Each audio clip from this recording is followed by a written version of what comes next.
Hello बच्चों, let's see the question. The question says write the negation of each of the following statements. हमको यहाँ पे statement क्या given है? There exist a rational number x such that x square is equal to 3। So basically हमें इसका negation लिखना है। So first of all हम समझ लेते हैं कि इस क्वेश्चन में हम क्या की कंसेप्ट यूज करने वाले हैं।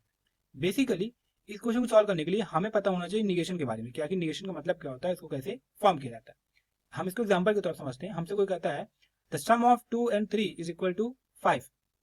अब हमसे कोई कहता है कि इसका निगेशन लिख के दिखाओ, तो निगेशन कैसे लिखेंगे हम लोग? The sum of 2 and 3 is not equal to 5। Negation का वास्तविक मतलब जो होता है वो होता है नकारात्मक, यानी जो बात हमसे कही गई है हमें उसको काट के उसको उल्टा लिखना है। तो यहाँ पे हम कहेंगे ये होगा हमारा क्या, this will be our statement, और ये क्या होगा उसका निगेशन। क्या होगा उसका निगेशन। अब हम क्वेश्चन में आगे बढ़ते हैं, और क्वेश्चन में क्या सबसे पहले गिवन है, यहाँ लिखते हैं हम लोग। हमको गिवन क्या है, स्टेटमेंट गिवन है हमको।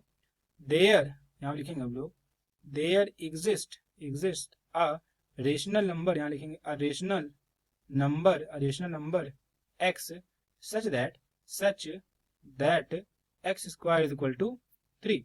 तो अगर हम इसका निगेशन लिखें तो निगेशन में क्या लिखेंगे हम लोग? हमें इसको मतलब नकारात्मक लिखना है इसका।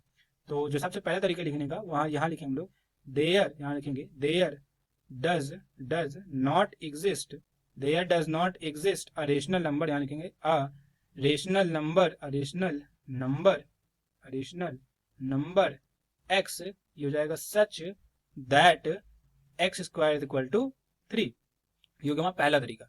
दूसरा क्या लिखेंगे हम लोग? इसी सेम मतलब सेम मीनिंग को हम दूसरे तरीके से लिख सकते हैं। क्या? इट इज फॉल्स, यहाँ बोलेंगे हम लोग it is false that there, यहाँ लिखेंगे there exist a rational number, यहाँ हो जाएगा अ रेशनल नंबर x, यहाँ बोलेंगे a rational number x such that